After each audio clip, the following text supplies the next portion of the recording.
Welcome back. If you're just joining us, it's Daybreak on Trust Television, and we are now going to be doubling down on our conversation during the phone-in segment. We are exploring what appears to be the growing suspicion around foreign sponsorship, of protesters in Nigeria, especially as we saw with the waving of the Russian flag. It's a situation that has been vehemently denied by the Russian embassy in Nigeria. But to give us more perspective on this issue, we have joining us from Ouagadougou, the Burkina Faso capital, via Zoom, is Dr. Lexanye Kwadrogo.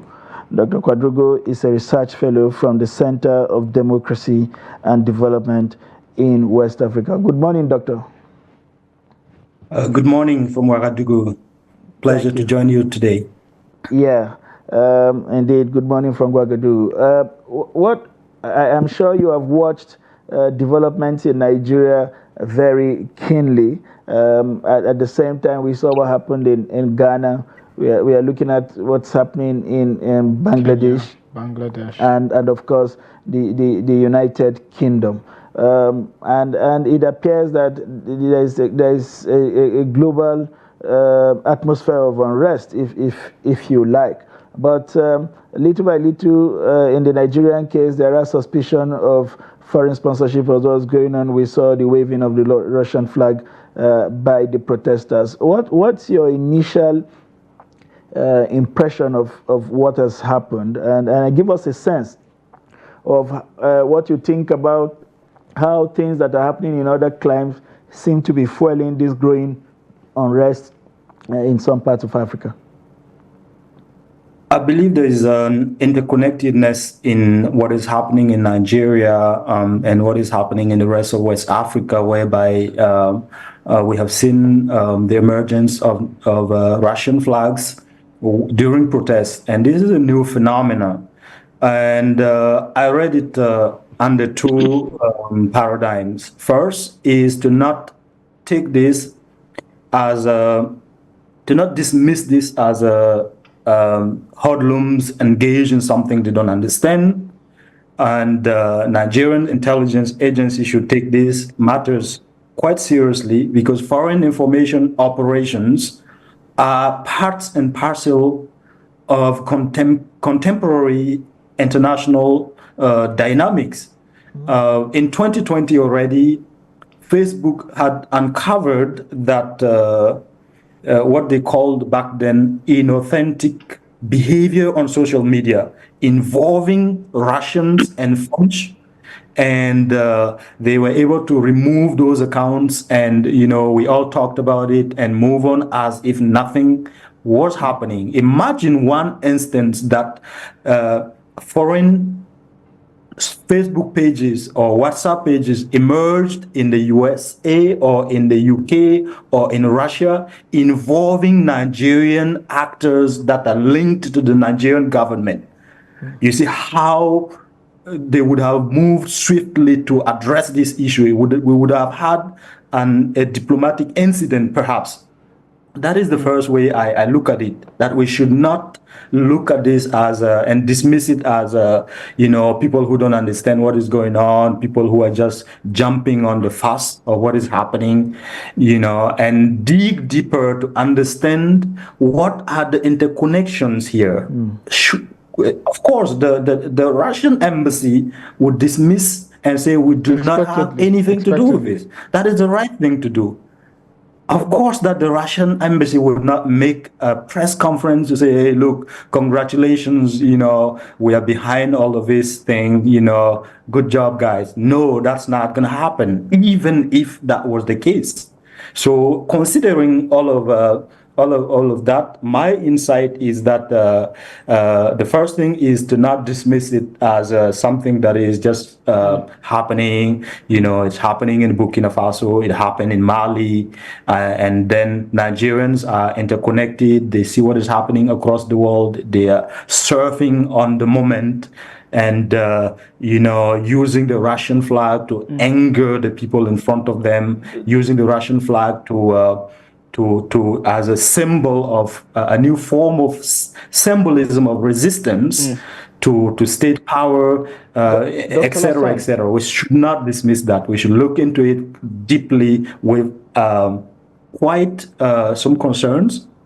But at the same time, my second take on this is that at the same time, we should ask ourselves, why is it that of all the richness of Nigerian culture, the prevalence of references in Nigerian history of people who have fought to implant Nigeria, to have independence in Nigeria, to build the institutions that Nigeria has today. I'm not even talking of the military actors. I'm not talking of political actors. I'm talking of lay people. You know, they are full in the Nigerian history. Why is it that nobody is making reference to them when they are protesting today? So the disconnection is quite deep, and that's where I think we should be leaning more and seeking to understand. Now, Dr. Lassan, it's seeming like these Nigerians, like you mentioned, have lost the connection between their history and their situation today. Unfortunately so, because, you know, some of the agitations of today can be connected to the agitations of the past. But then again, we've seen some of these flags, and you've said that it shouldn't just be written off as a mere coincidence. Now, what are some of the consequences that could come as a result of all of this? Because we saw a similar situation in Mali, we saw a similar situation in Burkina Faso, and we also saw a similar situation in Niger just on the eve, you know, of the military takeovers in those countries. So what should we be scared of? What should we be concerned about? And what could be the consequences of some of these actions if left unabated? I think the Nigerian government should consider that the message was heard in Russia. The Russians are clearly understand that there's a way, there's a possibility to enter the Nigerian civic space, because openly people are opening doors, people are inviting, fellow Nigerians are inviting Russia to come in, and if all what that could mean, come in part of to be part of what is happening, what is unfolding in Nigeria, to play a role in what is unfolding in this transformative social movement. And I think that is symbolically, that in itself is quite important to consider, that people is protesting legally against the government, requesting things from their government, and they are calling a foreign country, a foreign entity to come and get involved. That is one thing. Secondly, they did not wave American flags. They did not wave UK flag. Those countries that are bearers of a neoliberal democracy. What does that say about our relations, the relationship between our people and neoliberal democracy today? Because protesting is a right in Nigeria, and they are exercising that right. But at the same time, they are not aligning it with what we have known traditionally as democracy or neoliberal democracy-minded nations like the USA or France or the UK, for that matter.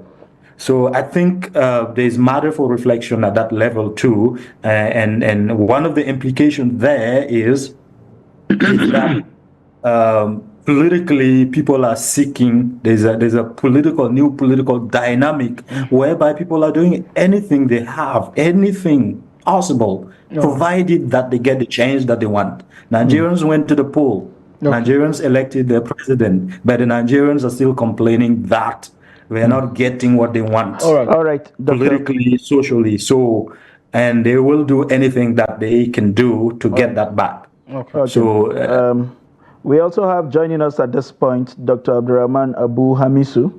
Dr. Hamisu is an expert on governance and security and also a lecturer at the University of Abuja. Good morning, Doctor, for joining us this morning. Good morning. Thank you for having me. Thank you, Doctor. I'm sure you heard some of the thoughts, advanced by Dr. Kwadrogo. Some of the perspectives out there is also around, especially waving the Russian flag, was in a way demonstrating against what some persons describe as the overreaching influence of the Bretton Woods institution, the IMF and the World Bank. And so basically, the wave of the Russian flag was to say no to the policies of the Bretton Woods that this government appears to have taken on board hook, line, and sinker. But give us a sense of what you make of all of the dimensions that have been brought into this conversation, and what exactly does it, from your perspective, does it imply? The waving of those Russian flags. What are the symbolisms? What exactly? What kind of messages should we be reading? From the waving of those flags and the way the Nigerian government, especially the military, has reacted to it. Well, thank you very much. You see, the world is a global village, and in an era of interconnectivity, where people have alternative medium through which they could get information, that again is a threat to whatever agenda any sitting government have. The second issue is we've gone past the era of censorship. We've gone past the era of lying to the people, deceiving the people, because people are aware.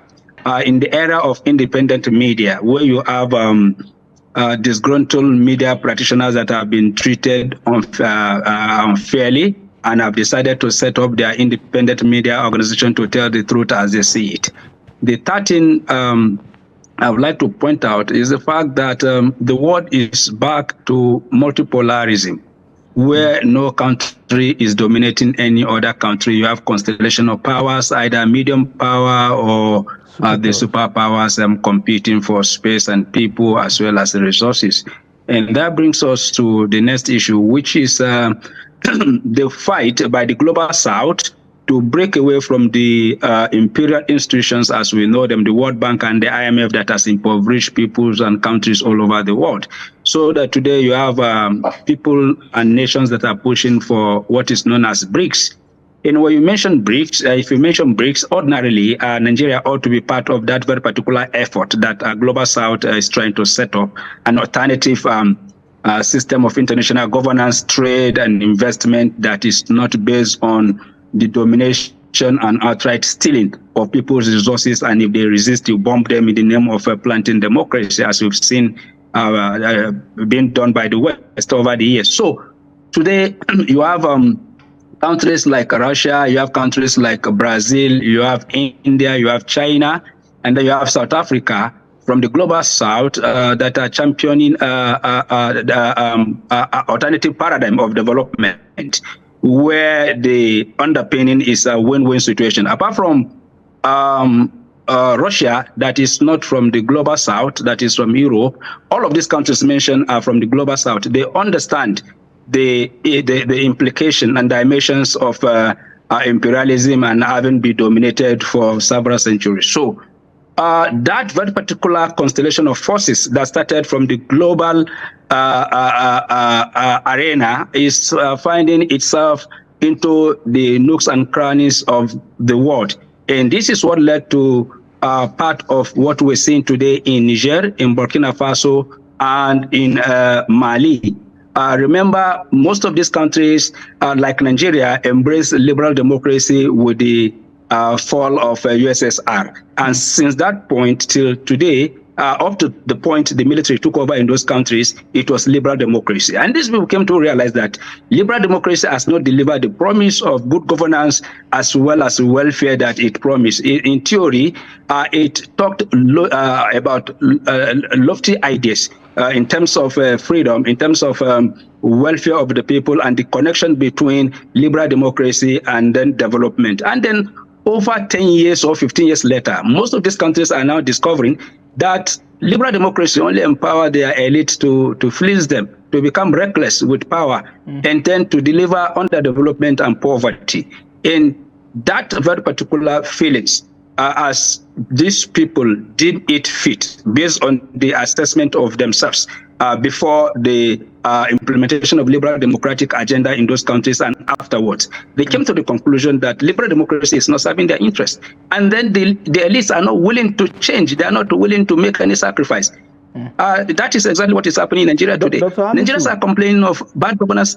They are complaining of increase in pump price of PMS and AGOs in an economy that is dependent on this product to sustain itself. And then you have the elite, especially the National Assembly, appropriating 160 million naira to each of the members to buy SUVs. You have the president buying presidential jet, and all of this that is happening. You spoke about the multipolar nature of the global society as it is. You spoke about a certain deviation, of course, from the tenets of liberal democracy and how, in one way or the other, it has not served the generality of the population, specifically talking about Nigeria. Now, is there a need for Nigerians and the Nigerian government to take a step back, as the case may be, to observe the situation, probably from a broader lens, to understand that some of what we've seen transpire in Nigerian economy and, of course, Nigeria's political space may be as a result of some of these influences, especially as, you know, the global south works towards walking away from the Bretton Woods institutions? Of course. That is the point I was trying to make when you interjected. Okay. Before the protest in Nigeria, it was announced that the Nigerian junta reduced the pump price of PMS and other products in Niger. At a point that Nigerians are protesting that they need subsidy to be reinstated. And Mr. President, in his address, did not speak to those issues. And if it were to be before, Nigerians may not have this very particular information. And we're talking about constellation of forces that are looking for entry points. And now you have the alliance of the Sahel states, which is Mali, Niger, and Burkina Faso. And what they're doing is to put out a narrative that they are pan-Africanist, they are pro-people, and that they sympathize with the people, and that their alliance is built towards the BRICS bloc.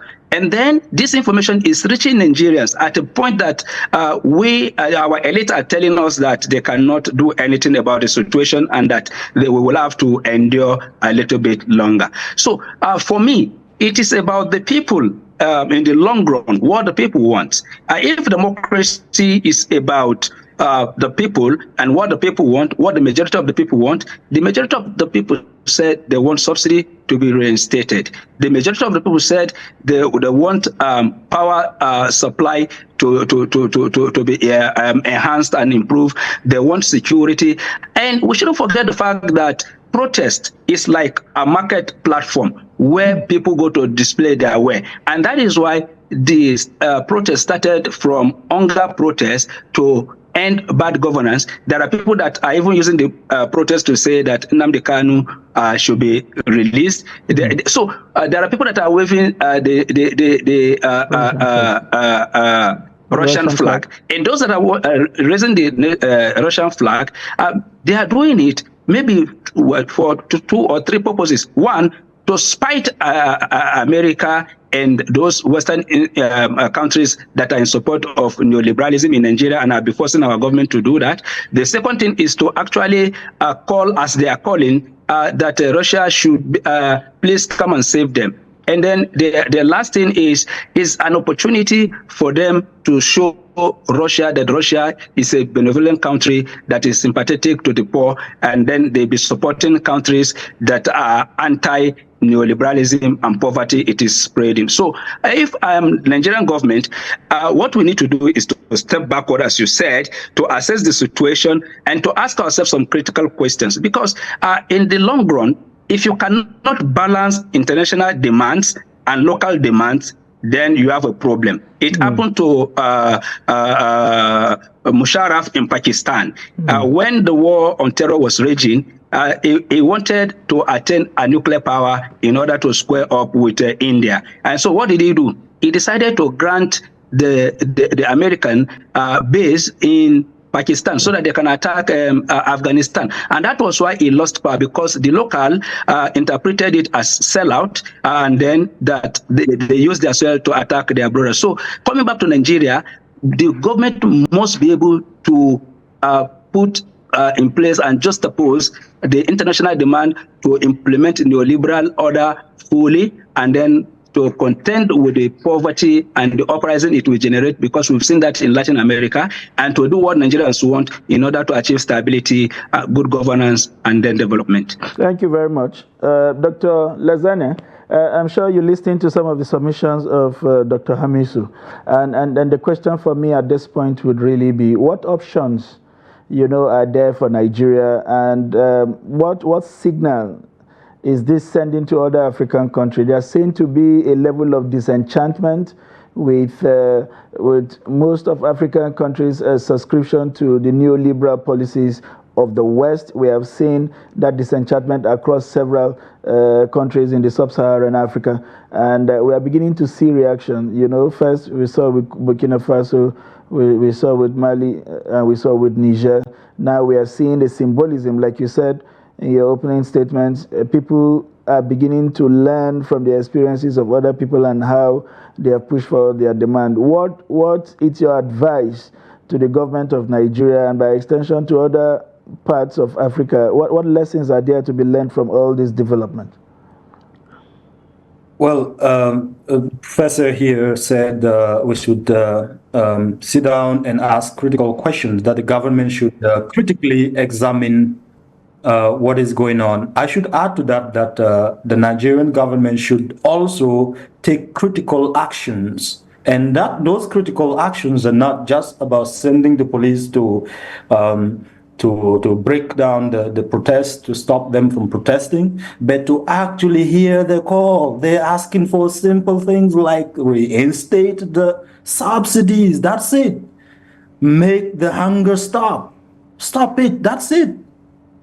When President Bola Tinubu came to power, I listened to almost every single one of his speeches. If you listen to the man, this is a man who has a capacity to make things change in this country for the better to make things better for people in this country. But over and over and over, one action after the next, nothing has been done that has advanced the plea of the common folk. Hunger is today a reality in Nigeria.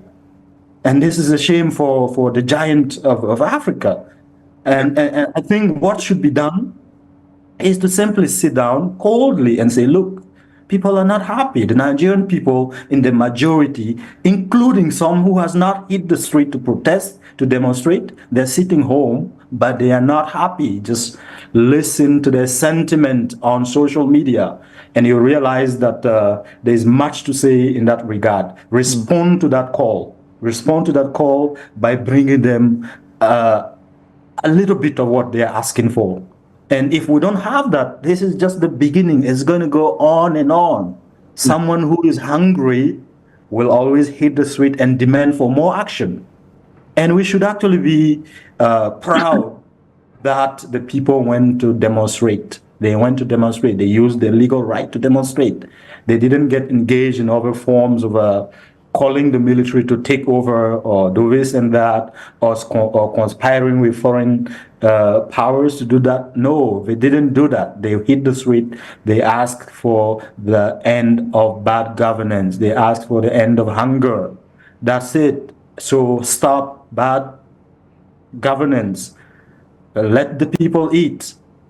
That's it. And the second part of my answer is that what is really happening broadly in our region, we've seen it coming. I tell this story over and over. When I came to Nigeria for the first time in 2021, my driver told me on my way to the hotel that anything is possible. That in Nigeria anything can happen. And over, I would hear Nigerians repeat this sentence: anything is possible. But this notion of anything is possible is not positive. It doesn't mean that, from tomorrow, you can become a billionaire. You can wake up today, work hard, and the next day you'll be fine. No, it means that you can get home and there's no power. It means that you can wake up and go to the fuel station the next day and there's no fuel, or price has gone up. So that kind of uncertainty, the generalization of uncertainty, is the problem. And people are going to continue to demand for a certain level of certainty in their lives.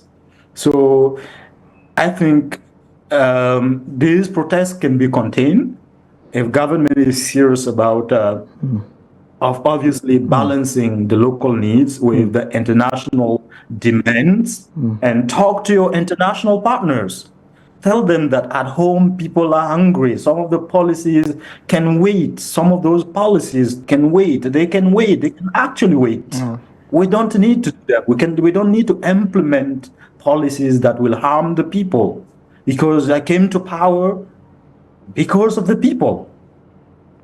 So I think heading in that direction would actually be good, because democracy and development are not two things that are antagonistic. You can have will of the majority and you still have development. Democracy. Thank you very much, Dr. Kwadrogo, for those perspectives that you have given us this morning.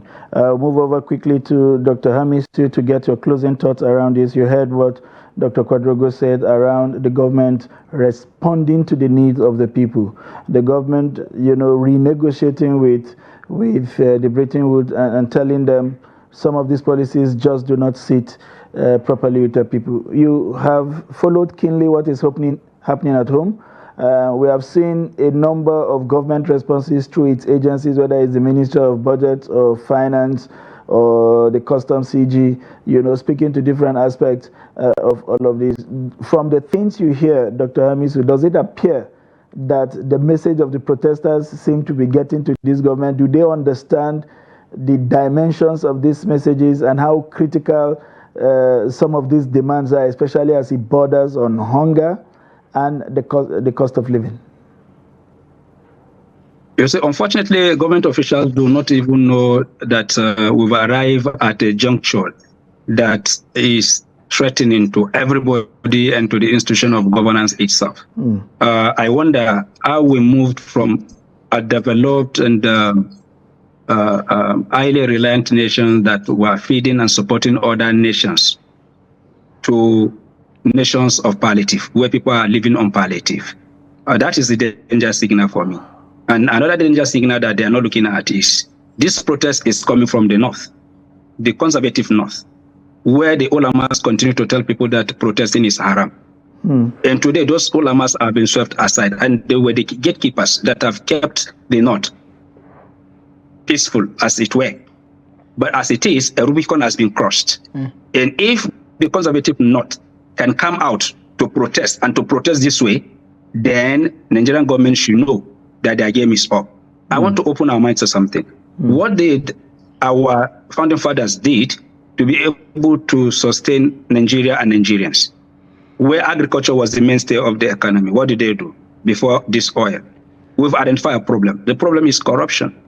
You cannot remove subsidies just because the system is corrupt. We are saying reinstate the subsidy and fight the corrupt elements that are making the subsidy not to get to the people. But you say you are removing it so that you can push the cost to the people. You see, there is a limit to power. And this is what Nigeria government has not understood over the years. We believe in crushing. But you see, we did that in Niger Delta. What ultimately led to peace in Niger Delta was the amnesty. We did that with Boko Haram. Crush.